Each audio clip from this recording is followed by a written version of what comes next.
الحلقة اللي فاتت اتكلمنا عن أول مباراتين لعبهم بوبي فيشر ضد ميخائيل تال في بطولة المرشحين سنة 1959، وفي الحلقة دي هنحلل المباراة التالتة، فيلا بينا. وزي ما قلنا دي المباراة التالتة، وبكده ميخائيل تال متقدم على بوبي فيشر ب 2-0 لحد دلوقتي. ميخائيل تال هو اللي بالقطعة البيضاء ضد بوبي فيشر بالقطعة السوداء، فيبدأ ميخائيل تال الدي 4.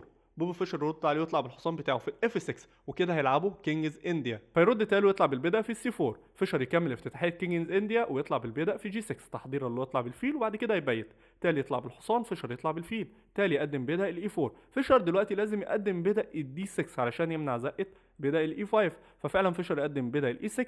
تال يروح طالع بالفيل. فيشر يروح مبيت، فتال يطلع بالحصان بتاعه في الاف 3. ففيشر يرد عليه ويروح مقدم البيضاء في الاي 5. فتالي يرد ويقدم بيضاء الدي 5، وكده هيلعب تفريعه من تفريعات كينجز انديا اسمها بتروسيان. ولو انت تفتكر ففي المباراه الاولى هم لعبوا تفريعه بتروسيان، فلحد دلوقتي هم بيكرروا نفس المباراه الاولى بالظبط.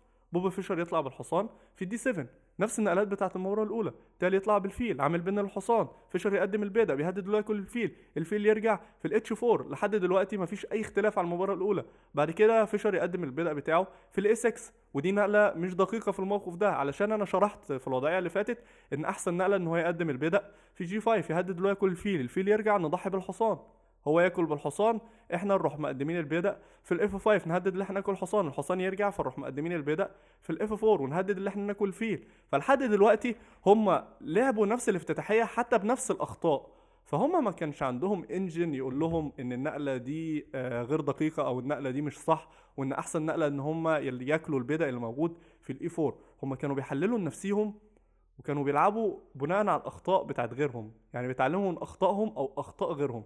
فلحد دلوقتي هم ما يعرفوش اصلا ان نقله البيضاء في الاس 6 مش احسن نقله في الموقف ده. فيرد تال ويحمي الملك بتاعه ويروح مبيت، والنقله دي غير دقيقه علشان الاسود عنده نفس الافكار بتاعت زقه البيضاء وتضحيه الحصان. احسن نقله للاعب الابيض ان هو يرجع بالحصان بتاعه في الدي 2، بس فيشر وتال ما يعرفوش ده. ففيشر رد عليه وراح لعب الوزير في الايت، فتال راح رجع بالحصان في الدي 2. ففيشر راح رجع بالحصان في الاتش 7. بعد كده تال راح مقدم البيضاء في البي 4. هنا احنا وصلنا لاخر نقله مختلفه عن المباراه الاولى. ففي المباراه الاولى تال ما لعبش البيضاء على طول في البي 4، راح قدم البيضاء في الاف 3 تحضيرا اللي هو يلعبه في الاف 2 علشان يدعم بيضاء السي 5. ففيشر عارف ان الحصان ده حصان اسطوري، فبعد ما تال قدم البيضاء في البي 4 فيشر لعب الفيل في الاف 6 طالب تليت في قصاد فيل. فتال راح اكل الفيل، بعد كده فيشر اكل بالحصان. بعد كده تال راح لعب الحصان بتاعه في البي 3. فيشر رد عليه وراح لعب الوزير في الاي 7. فيرد تال ويحرك الوزير في الدي 2 بيهدد اللي هو ياكل البيضاء. فيشر يحمي البيضاء عن طريق ان هو يحرك الملك في الاتش 7. بعد كده تال يروح لعب الوزير في الاي 3 بيحضر ان هو يدعم البيضاء اللي هيتزق في السي 5. فيشر يحمي البيضاء اللي موجود في الاتش 6 عن طريق ان هو يحرك الحصان في الاتش 8. بعد كده تال يروح مقدم البيضاء في السي 5. ففيشر يهجم هو كمان ويروح مقدم البيضاء في الاف 5. تالي ياكل بالبيضاء، فيشر ياكل بالبيضاء، وبعد كده تالي يروح مقدم البيضاء في الاف 4. ومن هنا هيبدا الاكشن عشان فيشر يرد وياكل البيضاء اللي في الاف 4. بيهدد انه ياكل الوزير ياكل البيضاء، ففيشر يرد وياكل البيضاء اللي موجود في سي 5. وكمان بيهدد انه ياكل بيضاء البي 4، ويهدد انه ياكل الحصان. تالي يطنش التهديد ده ويلعب الفيل في الدي 3. بيهدد انه ياكل بيضاء اللي في الاف 5 ويعمل تشيك للملك. ففيشر يرد ويروح واكل بيضاء البي 4 وبيهدد انه ياكل الحصان. تالي يلعب الطابيه بتاعته في الاي 1 بيهدد اللي هو ياكل الوزير يتلعب في الاف 6. وهنا الاسود بيهدد اللي هو ياكل الحصان الموجود في سي 3 عن طريق الوزير وعن طريق البيضاء. فتالي يطنش التهديد ده ويروح لاعب الطابيه بتاعته في الاي 6. فيرد فيشر في الموقف ده ويلعب نقله بلاندر ويروح واكل الحصان اللي موجود في سي 3. فالسؤال هنا ليه نقله الوزير في سي 3 نقله غلط وانا بكسب قطعه كامله في الموقف ده؟ علشان انت اديت فرصه لتال ان هو يهجم عليك، فتال رد عليك ولعب افضل نقله وراح اكل البيضاء اللي موجود في الاف 5. بيعمل تشيك للملك. الملك هنا قدامه 3 حاجات، قدامه ان هو يتحرك هنا او يتحرك هنا او ياكل الفيل علشان يلغي التشيك دي، وتعالى نقولهم كلهم. واول نقله معانا ان هو يتحرك بالملك في الاتش 8، ودي اسواهم علشان هيخسر بتشيك ميت بعد 3 نقلات مفيش اي مهرب منهم. واول نقله اللي احنا ناكل البيضاء بنضحي بالطابيه بتاعتنا. هو هنا قدامه حاجتين، قدامه ان هو ياكل الطابيه دي عن طريق الحصان، ساعتها رد عليه وناكل بالوزير عاملين تشيك للملك، الملك يتحرك هنا يخسر بتشيك ميت علشان نكون محميين عن طريق الفيل، او ان هو يتحرك بالملك بتاعه في جي 7. ساعتها رد عليه ونعمل له تشيك بالطابيه، ما يقدرش ياكل الطابيه بسبب حمايه الفيل فيتحرك هنا، ساعتها نعمل له ديسكفري تشيك ونكسب بتشيك ميت علشان الملك ما يقدرش يتحرك في اي اماكن من الاماكن دي بسبب البيدق والوزير والطابيه. المكان التاني اللي الملك يقدر يتحرك فيه هو الجي 7. في الموقف ده احنا هنرد عليه ونلعب الطابيه في جي 6 عاملين تشيك للملك. الملك يقدر يتحرك في الاتش 7، ساعتها يخسر بتشيك ميت بعد 3 نقلات زي ما شرحناهم في اللي فاتوا، او ان هو يتحرك بالملك في الاف 7 وساعتها رد عليه ونلعب الوزير في الاي 4. بنهدده اللي احنا نكسب بتشيك ميت في نقله واحده بس عن طريق الوزير في الاي 6. النقله الوحيده عشان تمنع ده اللي انت تلعب الحصان بتاعك في الاف 6، فكده انت بتمنع خانه التشيك ميت. فاحنا نرد عليك ونروح واكلين الفيل اللي موجود في السي 8. انت تاكل بالطابيه علشان الابيض ما يقدرش يكسبك بتشيك ميت هنا، عشان ساعتها الاسود هياكل الطابيه. بس احنا هنرد عليه وما نلعبش الوزير في الاي 6 ونروح لاعبين الطابيه بتاعتنا في جي 4. ففي الموقف ده هو ما يقدرش ياكل الطابيه بالحصان بسبب البن اللي حاصل، وانا مهددك ان انا اكسب بتشيك ميت في نقله واحده بس عن طريق الوزير في الاي 6. ولو انت حاولت ان انت تمنع ده عن طريق ان انت تلعب الطابيه في الاي 8 تخسر بتشيك ميت في نقله واحده بس عن طريق الوزير في الاتش 7. فالملك هنا معمول له تشيك وانت ما تقدرش تاكل بالحصان بسبب البن اللي حصل على الملك، وما تقدرش تتحرك في اي مكان من الاماكن دي بسبب البيدق والوزير وبسبب الطابيه. تمام. فالحل الوحيد علشان انت ما تخسرش بتشيك ميت في الوضعيه دي اللي انت تضحي بالوزير بتاعك وتلعبه في الاي 3.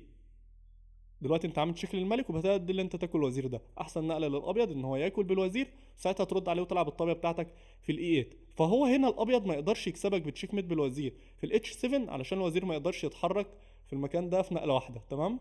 فاحنا كده عرفنا ان جي 8 والجي 7 مكانين سيئين جدا للملك الاسود.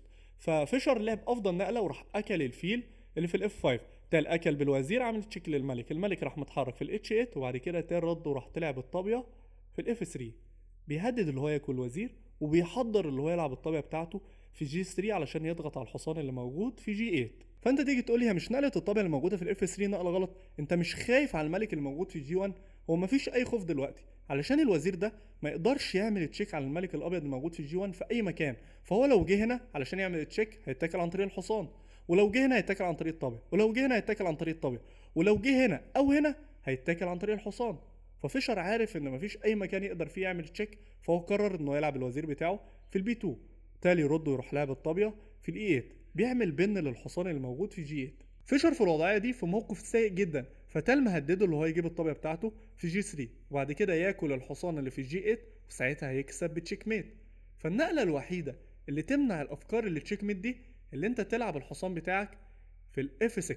وفيشر عمل ده فعلا، طلع بالحصان في الاف 6 بيعمل دبل اتاك على الابيض. فهو هنا بيهدد اللي هو ياكل الوزير اللي موجود في الاف 5 وبيهدد اللي هو ياكل الطابيه اللي موجوده في الاي 8. بس في مقابل اللي انت بتمنع التشيك ميت فانت بتخسر قطعه في الموقف ده علشان تالي يرد ويروح واكل الحصان اللي في الاف 6 عامل تشيك للملك. هنا انت ما تقدرش تاكل بالحصان بسبب البن اللي حصل على الملك ده، فاحسن نقله ليك اللي انت تاكل بالوزير وساعتها يرد عليك وياكل بالطابيه. فيشر يلعب الملك بتاعه في جي 7 بيهدد اللي هو ياكل الطابيه، تالي يلعب الطابيه في الاف 8 بيهدد اللي هو ياكل الحصان الموجود في جي 8 وبيهدد اللي هو ياكل الفيل الموجود في السي 8. ففيشر يرد ويحمي الحصان ويحمي الفيل ويطلع بالحصان بتاعه في الاي 7. الفكره هنا الفكره ان انت لو اكلت الحصان ده بالطابيه انا اكل الطابيه اللي موجوده في الاف 8، وبالتالي انا حامي الفيل ده عن طريق الحصان وعن طريق الطابيه. فتال في الموقف ده عاوز يجيب الحصان بتاعه في الاي 5 علشان يهدده اللي هو يكسب تشيك ميت. واقرب طريق علشان اجيب الحصان ده هنا اللي انا احرك الحصان بتاعي في الاي 5 وبعد كده اجيبه في السي 4 وبعد كده احرك الحصان بتاعي في الاي 5 وساعتها اهدده اللي انا اكسب تشيك ميت. فتال عمل ده فعلا وراح طلع بالحصان في الاي 5.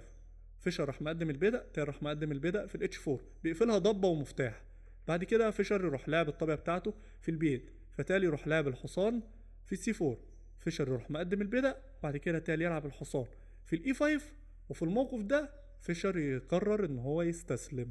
ليه فيشر استسلم في الموقف ده؟ علشان تال بيهدده اللي هو يكسب بتشيك ميت بعد نقلتين مفيش اي مهرب منهم. فمثلا لو فيشر لعب مثلا نقله البيضه في الاي 5 ساعتها رد عليك وراح لعب الطابيه في الاف 7 عامل تشيك للملك محمي عن طريق الحصان، النقله الوحيده اللي انت تقدر تتحرك بالملك فيها وهو الاتش 6 وساعتها تخسر بتشيك ميت بالطابيه في الاتش 8. فاحسن نقلات ليك علشان تمنع التشيك ميت دي اللي انت تطلع بالفيل بتاعك في الاي 6، بتمنع فكره ان الطابيه تيجي في الاف 7 بس بتخسر الطابيه بتاعتك اللي موجوده في البيت.